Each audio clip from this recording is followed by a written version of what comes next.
Yo, what's up? Welcome to the part 2 of our Malaysian Singapore trip. So, from Cagayan de Oro, sakay ka og Magnum van. Yep, Magnum van. And then, ato kag Lagindingan Airport. Pag-abot ni mong Lagindingan Airport, guys, mag-check-in ka, check sa bag, then check-in na yun. Get your boarding pass. Tapos, magkaon din ka while waiting sa inyong plane kay gutuman. No, kaya kung di ka magkaon, magutom ka, pag maabot na inyong plane, magulat ka sa boarding announcement, then pag na-announce na, din mag-board na mo, no? And then, Place the mask over nose and mouth with the head bent tightly around your head and breathe normally. Place your own mask first before assisting others under your care. Your life vest is found under your seat. On water landing, remove sharp objects from your body. Sleep vest over your head, stick the tape around your waist. Push ends to buckle, and pull waist tape to tighten. When outside the aircraft, pull down sharply the red tag to inflate life vest. If the life vest... June, so after the announcements, lupad na dahil yung plane. Okay.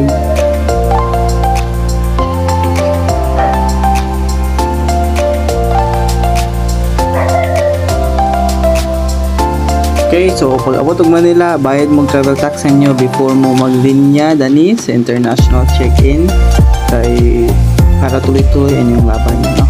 Pag kaumandayan is linya mo sa immigration. Then pass sa immigration interview, after ana is adto na din mo sa assigned gate kung asa mo mugulat sa inyong plane. So, well, gawalat mo sa inyong plane, magkaon-kaon sa mo, mall mo diya kung dagan mo kwarta pwede mo magpalit, and then wait for your plane, then mag-board na tayo, ana. So simple guys, sulat-sulat lang. So pag abot na silang plane, then sakay na rin mo going to Malaysia. I think ang time kay mga 3 or 4 hours. Basta kay marag 1 AM tapos niabot ni mga 5 or 4:30. Basta ano to, kung dili kayo traffic, then dali ang paabot. Tapos mag-orient na po na si auntie diya, mga auntie. After sa orientation is maglupad na rin tayo. Oh, kung kayo just in case ng mga emergency sa taas, then you know what to do kung di pa mukhaon ni Lord. Okay, so after ana is siyempre magbaklay-baklay ka, no? Baklay pagawas sa airport, then magkuha sa mga bagahe. Sa mga airport sa Malaysia, guys, actually para sa ako dada ilang airport kay Hinlo, and then luwag kayo siya, unlike sa Philippines. See, oy, nagdadits naman. So pagkabuntag dayon is uban ang IMG team magadtumig bato kay before after ani nga day is IMG convention. So suri-suri sa mi before the IMG convention, adtumig bato kay nagsakay mig bus, and then mga first timer mi nagsakay bus, guys. So ambot siguro di kayo na first time nawala mi nilibalik lagi ako sa akong giagian, no? Napalit tayon mi og narealize na mo naman day train kay ingon sila wala daw train kay Saturday ambot basta. So napalit mi coins dayon para makasakay mig train.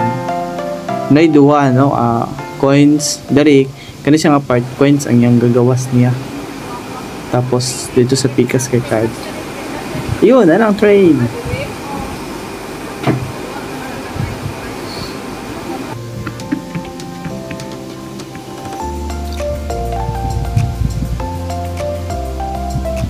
Yun, sakay na rin ka. Ana, enjoy lang din mo ang imong life. Ay, enjoy ni mo view. Pag exit na ninyo, iulog din mo coin daraw sa coin slot. Ana, tink. After ana, nagpalit na po make another card kay para sa another train. So, tap lang nimo da. Tap lang ka. Pagka umandayon is magulat na po ka sa inyong train. Dila dahil mag TikTok sa amo diya. So nag TikTok may watching nyo to among TikTok, guys. Not just financial educators but mga TikTokers diapon. Then, abot na rin ang train. Yun.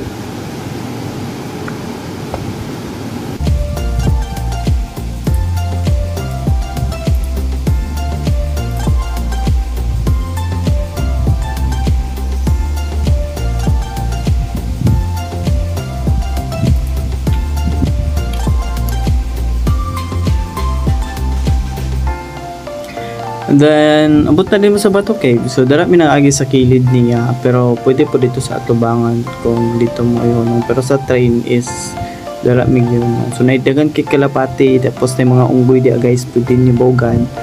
And then, then first time nakakita unggoy na dako sa itlog ko. Ano na yung itlog. Ako nakita ng mga unggoy is gagmay man. Pero, kato yung ano katunto ko sa itlog. Hindi dagan kay na sila dira free ta kay na sila magdagandagan ang mga kalapati maglupad-lupad so pwede niyo siya bakuganda yon. And then the most exciting part is syempre atong adtuan to ang unsang sulod sa Bato Cave na kanang nasa likod. Oops. So syempre dili mo wala ang pag-selfie din pagdagandagan. So ako nagdagan na nag-fast forward dira na kay para mo nagdagan. And then, yun. So, uban na. Ubanin ko ninyo atong sa kao na ang unsa ang asa sulod sa Bato Cave. Let's go!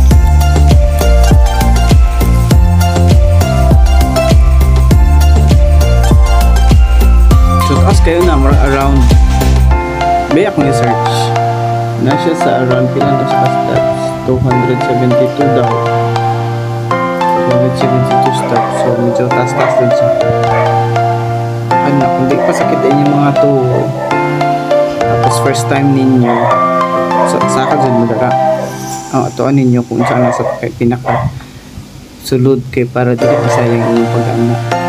Okay. And then, asa naman yun? Okay, abit dito sa tumoy. Yun. So, pag-abutin niya mo na yun ang makita. So, nice kayo kay ilan ang na-preserve tayo. May mga ano sila dito.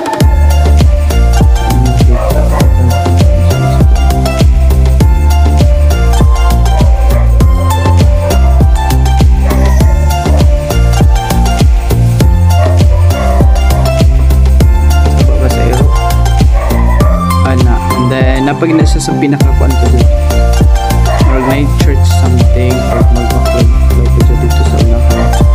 So luag ang yung sulod guys actually. Tapos na muna na makita dali din ako ma-describe kay yung kabalo sao and then di po kayo ka-familiar din wala ko nag-research. Kamu na ba yan? Ano, basta nag-backlay round nagtanaw-tanaw ako kung sa'yo na-curious lang kung saan sulod diya ba. And then, pagsakan mo napagig ka another steps yes, sa sulod. So, hindi manakita din mo to kung di ka anad no? And then, diya muna mo makita tapos naman tiga-tiktok siya ang tuda. Pwede mag-tiktok diya guys. So, tanawa na. See? Yung TikTok din sa gilid-gilid niya is lahat sila yung mga something.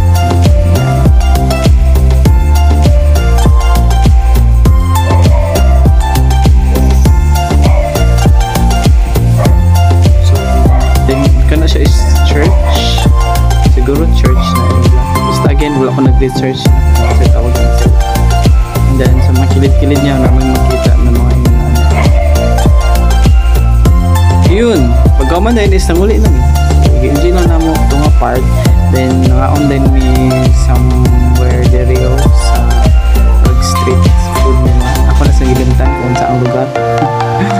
ko ipakita sa live. Sa ano mo dara dagan kay inyo makita ng mga street foods nila na pwede ninyo ma-explore. Na mga Thai, na mga Chinese, na mga Malaysian.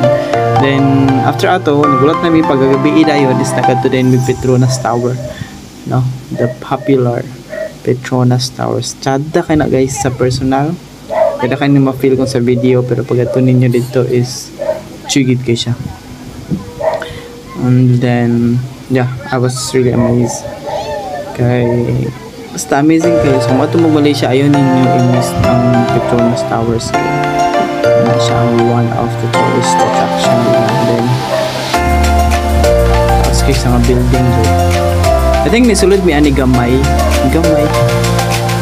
ni agi lang pinato po maglikod dayon. So makita niyo dahil sa video kung unsa po lang nasa likod niya. Nara ya, nasulod na media. So yun.